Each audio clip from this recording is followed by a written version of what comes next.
بسم اللہ الرحمن الرحیم۔ موسیٰ علیہ السلام کے ہاتھوں ایک فرعونی کا قتل۔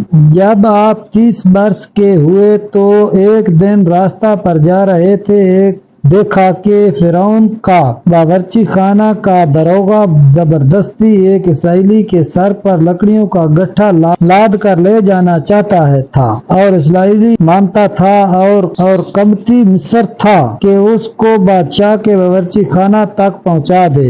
اس کشمکش میں اسرائیلی نے جب موسیٰ کو دیکھا تو فریاد شروع کی۔ قبطی کو حضرت موسیٰ علیہ السلام نے ظلم کرنے سے منع کیا، لیکن وہ باز نہ آیا، تو ناچار ہو کر حضرت موسیٰ علیہ السلام نے اس کی پیشانی پر ایک مکہ رسید کیا، جس سے وہ مر گیا اور اسرائیلی چھوٹ اپنے گھر چلا گیا۔ اس کے بعد آپ سخت پریشان رہتے کہ مجھ سے ناواقفی میں ایک قتل ہو گیا، اور اللہ تعالیٰ سے مغفرت طلب کی۔ اللہ تعالیٰ نے اپنے کلیم کو معاف کر دیا۔ اس کے بعد آپ نے عہد کر لیا کہ میں کسی مجرم کا ساتھ نہیں دوں گا، لیکن اس کے دوسرے روز دیکھا کہ وہی اسرائیلی کسی دوسرے قبطی سے لڑ رہا تھا۔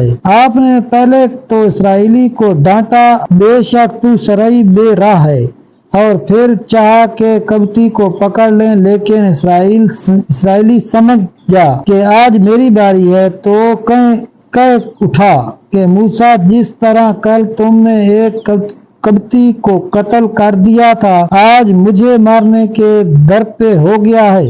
آس پاس کے دیکھنے والوں نے بھی یہ بات سن لی اور یقین کر لیا کہ کل کے قتل کے مجرم حضرت موسیٰ ہیں۔ چنانچہ اس قبطی نے بھی اور جس نے یہ بات سنی تھی، سب نے فرعون کے دربار میں گواہی دے دی کہ کل کے واقعے کے مجرم حضرت موسیٰ ہیں۔ چنانچہ قبط کے تمام سرداروں نے فرعون سے درخواست کی کہ موسیٰ کو ہمارے حوالے کر دیا جائے تاکہ ان سے قصاص لیا جائے۔ اس مجمع سے ایک شخص جو حضرت موسیٰ علیہ السلام کا محب اور خیر خواہ تھا، وہ شہر کے اس کنارے سے جہاں یہ مشورہ ہو رہا تھا حضرت موسیٰ علیہ السلام کے پاس دوڑتا ہوا آیا اور کہا، اے موسیٰ، اہل دربار آپ کے قتل کے متعلق مشورہ کر رہے ہیں، آپ یہاں سے جلدی چلے جائیں، میں آپ کی خیر خواہی کر رہا ہوں۔ تفسیر کشف الرحمن میں ہے کہ اس نے مشورہ دیا کہ آپ مدین میں چلے جائیں۔ چنانچہ آپ نے اس کے مشورے پر عمل کیا اور جس حال میں تھے اسی طرح بغیر کسی انتظام کے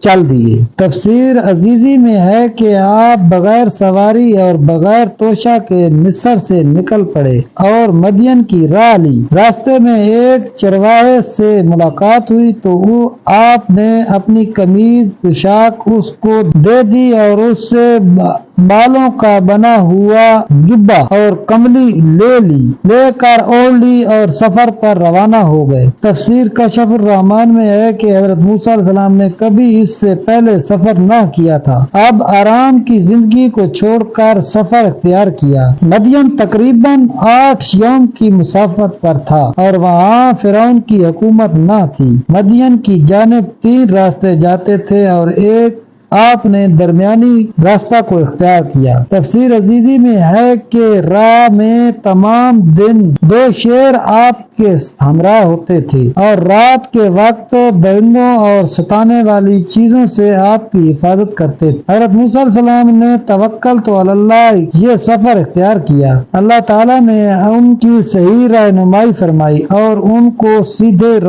راستے پر ڈال دیا، اور وہ ایسی پگڈنڈی پر چڑھ گئے جو سیدھی مدین کو جاتی تھی۔ 8 دن تک برابر سفر کرتے رہے، گھاس اور پتے کھا کر گزارا کر لیتے۔ ادھر فرعون کی پولیس اپنی حدود کے اندر جگہ جگہ دیکھتی پھرتی، لیکن ان کو کہیں پتہ نہ چلا۔ 8 روز کے سفر کے بعد آپ مدین کے پانی پر پہنچ گئے۔ ارشاد باری تعالیٰ ہے، اور جب موسیٰ نے مدین کی جانب رخ کیا تو کہا، امید ہے میرا رب مجھ کو سیدھی راہ چلائے گا۔ اور جب مدینہ کے پانی پر پہنچے تو اس کنویں پر لوگوں کا ایک گروہ دیکھا جو جانوروں کو پانی پلا رہا تھا۔ ان لوگوں سے ایک طرف 2 عورتیں دیکھیں اور جو اپنے جانوروں کو روک کر کھڑی تھیں، تو ان سے موسیٰ نے پوچھا کہ تمہارا کیا حال ہے؟